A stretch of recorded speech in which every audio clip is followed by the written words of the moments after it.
guess we'll just start. I mean, how tough has this last couple of weeks been for you? It's extremely tough. To one, not just being out there on the court, no matter if it's a regular season playoff game, to not be out there with those guys, not being able to compete for a championship again, having to watch from the sidelines. But the way those guys played, throughout that whole series, throughout the Chicago series, is just want to say I told them I was proud of them. They gave literally everything that they had every single night, and it just wasn't our year. Obviously you can't control how your body heals, but where were you at, I guess, as the end of the series came?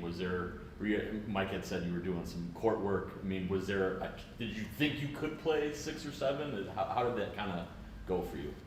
I couldn't play 6 or 7. I wanted to, but working with our training staff and talking to the doctors, they said it was just too high of a risk to go back out there so soon. But I was working my butt off every day, trying to find a way to get back out there. But just timing wasn't on my side this time. Would you have been ready for this next series if it had happened, or just Yeah, probably not.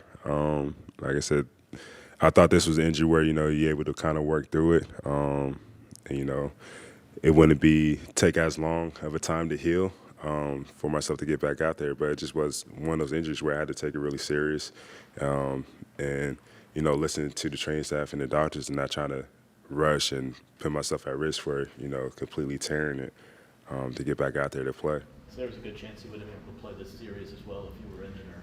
I don't know if I would have been ready tomorrow. I don't know if I would have been ready if it went to Game 7. It was almost a day-by-day thing, just waking up, seeing how I felt, seeing there was swelling in there. And then there was a point where you have to make sure the ligament is completely healed. What were you told that was? Like a grade 2 MCL sprain? Yeah, told it was around there. There was a little bit of, back and forth between 1 or 2, but I think ultimately they went with a grade 2, which meant it was just taking a little bit long. It's going to be a longer time for it to heal. With the work that you're doing, was it like a good day and then like a bad day, or like did it go like that, or was it mostly positive? Or like It was. I think every day was a step in the right direction. I had no setbacks, which was something I was extremely happy about. What everybody was extremely happy about. It was just to the point where you can't push it to the point where you do have a setback. So every day I was working to get back out there. Like I said, just timing wasn't on my side. And then I guess just what does the next couple of weeks look like? Because it sounds like you probably have another couple of weeks of rehab to get to the point where you could have played, but there's no games with players. Yeah. So Yeah. how do you try that? It's just they basically said it's just take time off, let it heal naturally and whatnot, and enjoy the time with my family and whatnot. But like I said, it's just unfortunate it happens. Just got to learn with it, move on. But like I said, I couldn't be more proud of the way the team played still. They bought time for me, as much time as they could. And every game, those guys put everything, their body, on the line. And you can just see how exhausted they were after each game because they gave it their all. And like I said, man, if you give it your all like that every single game, you're going to win some, you're going to lose some, but you have to be happy with the effort that you put in. You had it was another all-star season. I don't know how you measure or evaluate, especially since you couldn't finish it on the court. At this point in your career, like how did you like your season or not like, and what maybe are you looking forward to next year? Definitely looking forward to next year. I think this year was, a pretty good season. Up to my standards, I wasn't too happy about it. I felt like I could have played better, could have been more efficient for sure, could have guarded maybe a little bit better, but I still think I had a pretty good season overall. But going to next year, I'm excited. Get a time to recharge my mind and my body. Excited to work on my game and my body. I feel like just haven't had a chance to do this in a couple of years, where you get a couple months just to work on yourself instead of just trying to prepare and kind of just get healthy enough to get in the season or get in shape for the season. But like I said, this off season is just exciting time.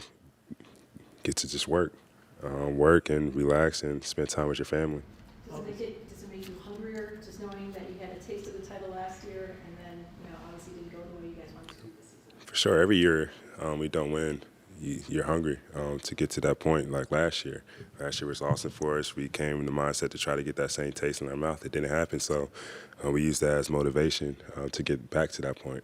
Obviously, a team might look a little different in October than it does now, but with the nucleus you have and probably will have coming back, do you feel your championship window is kind of still there in terms of being able to compete and stuff like that? For sure, we still believe in ourselves. I mean, we took a great team to 7 games, minus one of our players, and you can say minus one of their players too, but the fact that, we were still in the conversation that, was a battle for 7 games to move on to the Eastern Conference Finals at that too, you're in a great spot, knowing that 1, you didn't get there, 2, you still motivated, but 3, knowing that you still got the guys, the team that can compete for those type of moments. You mentioned that it wasn't up to your standards this season for you individually. What kind of stands out to you in that regard? Just my percentages from shooting. I'm pretty sure it was below 45% or something like that. 3-pointer was below 40%. I like those numbers higher. I just feel like got a lot of the same shots, just missed them. And you have years like that, you have games like that, but I want to be at a high level. That's always I trained myself and thought myself as a player I should be above those numbers. So I'm excited for that challenge that I put in front of myself again to try to reach those. What was maybe the hardest part, now that you can kind of look back on it, of being the defending champion, as opposed to trying to climb the mountain to do it a second time? The hardest part? To not think about it, I think. I think for the last couple of years, we gotten a lot of people's best shots because we were always, one of the top 2 teams in the East or one of the top 2 teams in the league. But the hard part is not thinking about it because you get satisfied and complacent in some type of ways. But every night, we wanted to prove that we're not just the champs, but we're one of the best teams, no matter what. And that's the thing I love about it. I think in this series, Giannis put up, 1,000 and a bunch of rebounds and assists. It's something that no one's ever done in a series before. As you're still on the sidelines, is it more of a, holy shit, this dude can do all this? Or is it like, man, I really wish he didn't have to do all this and I could take some of that load off from him? Like, how do you kind of comprehend all that? One, I think, I've said it for years, man. I've seen that every day. So one, there's really no surprise to see the numbers and what he did. I think it's more like you said, I couldn't be out there to help him and help the rest of the guys, to take a little bit off their plate, to take a little bit off their load. But I've always said how special he is, and I don't talk about it as much because, like I said, I see it every day, so it gets normalized in a crazy way. But he showed that if not, he's not the best basketball player in the world. He's one of the best, and the way he keeps working on his game and his game keeps evolving, he's going to keep getting better because he's going to learn new tricks. He's going to learn the game more. He's going to work on his body more. He's going to mature more. So I'm excited to be here with that guy for a couple more years. You mentioned him getting older. You're getting older as well. I guess we all are. But just for you, have you learned how to use an offseason better, more efficiently, like things that work better or don't as like your career's gone on?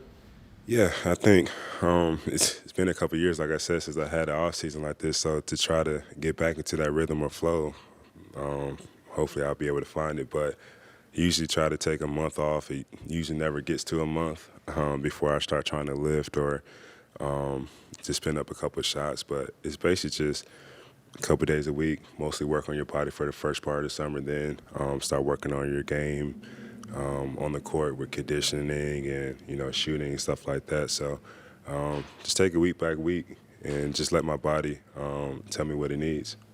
Khris, how did the shootings after Game 6 affect you? What was your initial reaction? Yeah, it was, one, scary. I had family at the game. I know everybody had family out there, friends out there. It's definitely sad to hear a shooting like that with so many people gathered just to cheer us on. Hopefully things like this can stop happening because, we're putting people's lives in danger over, whatever reasons. So hopefully, we find a way to not let this happen as much or at all, especially in public places or gatherings like this when people come out to celebrate and have a good time with their family and friends. Thanks, Khris. Thanks.